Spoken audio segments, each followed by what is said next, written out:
இந்த இடத்துல என்னோட கருத்தா நான் 3 விஷயங்கள பதிவு பண்ண விரும்புறேன்.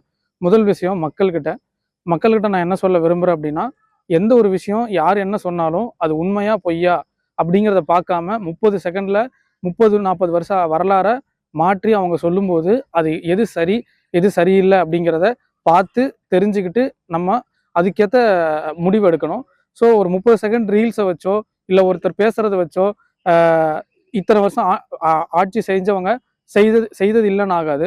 அது அதிமுகவா இருக்கட்டும், திமுகவா இருக்கட்டும், யார் எது செஞ்சிருந்தாலும் அது எல்லாமே நம்மளுக்கு செஞ்சு அது கிடைச்ச பலன்ல தான் நம்ம இன்னைக்கு இருக்கோம் அப்படிங்கிறத மறந்துடாம எல்லா தகவல்களையும் சரிபார்த்து அதை வந்து நம்ம உறுதி செஞ்சுட்டு தான் அதை நம்பணும். இது மக்களுக்கு இதுக்கப்புறம் நம்ம ஒரு ஒரு தோல்வியில ஐ மீன் ஒரு எலெக்ஷன்ல நம்ம பார்த்துட்டோம். நம்மளோட முட்டாள்தனத்துல இன்னொருத்தங்களோட பலனை அனுபவிக்கிறாங்க. ஸோ அதை வந்து நம்ம இனிமே வந்து தவிர்க்கணும். ஸோ எல்லாத்தையும் தீர்வுக ஆராய்ஞ்சு நம்பணும். அது பெரியார் சொன்ன மாதிரி.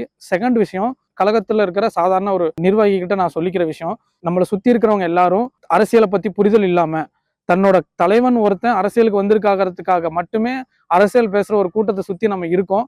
அப்படிங்கும் போது அவங்க கிட்ட நம்ம அரசியல் பேசணும், அவங்கள அரசியல் படுத்தணும்.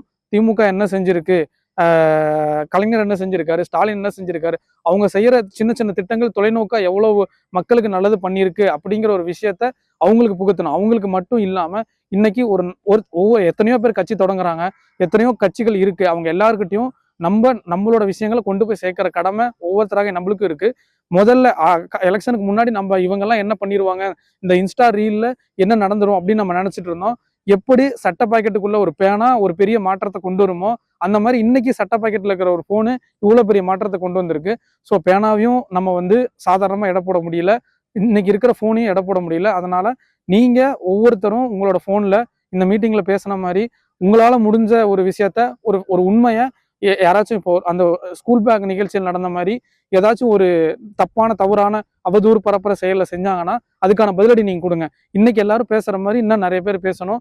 ஒருத்தர் பேசுறத இப்ப 5 பேரா பேசணும். அப்பதான் அவங்க வச்சிருக்கிற ஃபேக் ஐடிஸோ, அவங்க வச்சிருக்கிற ரூட் மாஃபியோ, இந்த மாதிரி நிறைய விஷக்கிருமிகளை நம்மளால வேறெடுக்க முடியும் அப்படின்னு சொல்லிக்கிறேன்.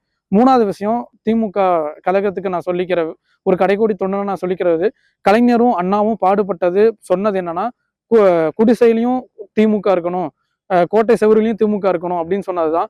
ஸோ 1967ல எம்ஜிஆர் வரும்போது எந்த ஹீரோவோட ஒர்க் ஷிப்ஸ் இருந்துச்சோ அதையே இன்னைக்கு 2026ல வந்துச்சு. அவர் எலெக்ஷன் மேனிஃபெஸ்டோல சொல்லியிருந்தாரு 1967ல நடந்தது திருப்பி நடக்கும் அப்படின்னு. அது உண்மையானுமே நடந்துருச்சு. இனி நம்மளுக்கான வேலை, ஸோ குடிசையிலையும் திமுக, கோட்டையிலையும் திமுகன்றத நம்ம அண்ணா எடுத்துக்கிட்டதை, கலைஞர் எடுத்துக்கிட்டதை நம்மளும் எடுத்துக்கணும். கழகத்துல இருக்க நீங்க எல்லாரும் ஒரு மாணவர் அணியை நல்லா ஸ்ட்ராங்கா உருவாக்கணும். ஒரு எல்லா விதத்துல திமுகவை எப்படி கொண்டு போறது, ஒரு கிரவுண்ட் ஒர்க் நிறைய பண்ணணும். இன்னைக்கு நான் ஒரு இளைஞனா இருக்கேன், என்னால என்னோட கருத்துக்களையோ என்னோட விஷயத்தையோ எந்த ஒரு திமுக நிர்வாகிகிட்டையும் கொண்டு போய் சொல்ல முடியல. ஸோ இந்த மாதிரி ஒரு நிலையை மாறணும். இப்போ ஒரு கூட்டம் உருவாகணும், ஒரு கம்யூனிட்டி உருவாகணும். அந்த கம்யூனிட்டியில ஒரு ஹெல்த்தி கான்வர்சேஷன் இருக்கணும். அதுல வர பிரச்சனைகளை தன்னோட கழகத்துல கொண்டு போய் யாராவது ஒரு ஆள் சேர்க்கணும். இந்த மாதிரி ஒரு ஹெல்த்தி கம்யூனிகேஷனை, ஹெல்த்தி என்விரான்மெண்ட்டை ஒரு கட்சி டெவலப் பண்ணாதான். இன்னைக்கு அண்ணாமலை சார் கட்சி தொடங்கியிருக்காரு, அவரு என்ன பண்றாரு, கிரவுண்ட்ல ஃபுல்லா ஒர்க் பண்றாரு. அந்த மாதிரி நம்ம எவ்வளவு பண்ணிட்டு இருக்கோம். இதுக்கப்புறம் இருக்கிற இளைஞர்கள், ஜென்சி இளைஞர்களோ, ஜென்ஒய் இளைஞர்களோ எல்லாரையும் ஒரு ஒன்றிணைச்சு ஒரு அரசியல் படுத்துற வேண்டிய கடமை, அரசியல் படுத்துற கடமை நம்மளுக்கு இருக்கு. அது ஒரு நெட்வொர்க்கா ஒரு மாணவர் அணி, எல்லா காலேஜ்லயும் ஒரு மாணவர் அணி ஏற்கனவே இருந்தது. 2011க்கு அப்புறம் பெருசா இல்ல. ஒரு ஆட்டோக்காரங்க ஒரு ஒரு தொழிலாளர்கள் சங்கம் வச்சிருக்காங்க. திமுக தொழிலாளர் சங்கத்துல இருந்து எத்தனையோ இருந்துச்சு. இன்னைக்கான பெருசா எதுவுமே தென்படலை. இதெல்லாம் திருப்பி கொண்டு வரணும். திமுகவை அடுத்த 75 ஆண்டு வந்துருச்சு. இதுக்கப்புறம் கொண்டு போய் சேர்க்கறதுக்கு நம்ம ஒரு திமுக கழகத்துல இருக்கிறவங்க எல்லாரும் எல்லா நிர்வாகிகளும் அதுக்கான முன்னெடுப்பு எடுக்கணும். இன்னைக்கு இத்தனை பேர் கூடியிருக்காங்க. இதுக்கப்புறம் இந்த தீ இன்னும் பெருசா பரவணும்னா அவங்க கையில தான் இருக்கு. ஸோ அவங்க இதுக்கான முன்னெடுப்பு எடுக்கும் போது நம்ம என்ன பண்ணலாம் அப்படின்னா அவங்களுக்கு சப்போர்ட்டிவா இருக்கலாம். ஸோ அங்கங்க பெரியார் கழகம் அங்கங்க ஒரு போராட்டம் நடத்துறாங்க, அங்க மட்டும் நாங்க போய் கலந்துக்கிறோம்னு இல்லாம திமுகக்காகவும் திகாகவும் எப்பயுமே நாங்க ஒரு மக்களா நிக்கிறோம். அதுக்கு நீங்க வந்து ஒரு வாய்ப்போ ஒரு நெட்வொர்க்கும் ஏற்படுத்தணும். இதுக்கப்புறமும் அந்த 2011க்கு முன்னாடி எப்படிலாம் இருந்துச்சோ அந்த மாதிரி கொண்டு வரணும். இப்ப இப்படி இருக்கா என்ன இருக்குன்னு தெரியல. ஆனா உண்மையானுமே நெட்வொர்க் எத்தனையோ வழிகள் இருக்கு. ரூட் மாஃபியா பண்ற அவங்களுக்கு நெட்வொர்க் இருக்கு, உண்மையை சொல்ற நம்மளுக்கு இல்ல. ஸோ அந்த மாதிரி ஒரு நிலை இல்லாம நல்லதா மாறணும் அப்படிங்கிறது. 4வது ஒரே ஒரு கோரிக்கை, மீடியாக்களுக்கு. அவங்க இன்னைக்கு வரைக்கும் மீடியாக்கள் இதை பண்ணதில்லை, இதுக்கப்புறம் பண்ணுவாங்கன்னு தெரியல. ஏன்னா மீடியா சொகுசுங்கிறது திமுகவுக்கு மட்டும் கிடையாது. ஸோ திமுகவோட உண்மை செய்திகள் நீங்க போட வேண்டாம். திமுகவுக்கான எதிரான பொய்யான செய்திகளை பரப்பாதீங்க. அது எங்களோட சின்ன ரெக்வஸ்ட். ஸோ இந்த 4 விஷயத்தையும் இந்த இடத்துல பதிவு பண்ணிக்கிட்டு ஒரு நார்மல் ஒரு தமிழக இளைஞனா நான் சொல்றேன். இதுக்கு முன்னாடி வடக்கு நண்பர்கிட்ட சொல்லிட்டு இருப்போம் நான் தமிழ்நாடு பெருமையா இருக்குன்னு. இனி ஒரு வடக்கு நண்பரை பார்த்தா கேரளா பார்டருங்க அதனால தமிழ் தெரியுங்கிற சொல்ற நிலைமை நம்மளுக்கு வந்துருச்சு. அந்த நிலைமையில இருந்து மாறணும். எல்லாரும் மாற்றத்தை தேடி போனோம். மாற்றங்கிறது நம்ம மனசுக்குள்ள இருக்கு.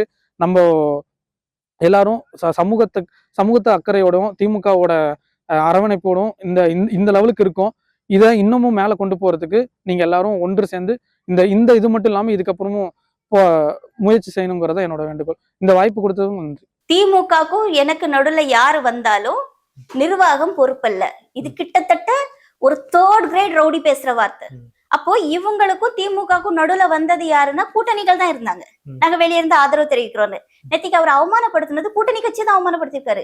IUML இருக்கட்டும், VCK இருக்கட்டும். நான் காங்கிரஸை பத்தி பேச நான் தயாராவே இல்லை. ஏன்னா காங்கிரஸை வந்து ரொம்ப பெரிய மதிப்பான ஒரு பார்வையில பார்த்தது. நான்லாம் வந்து எனக்குலாம் காங்கிரஸ் எல்லாம் அவ்வளவு பிடிக்கும். ஆனா இந்த எலெக்ஷன்ல அவங்க பண்ண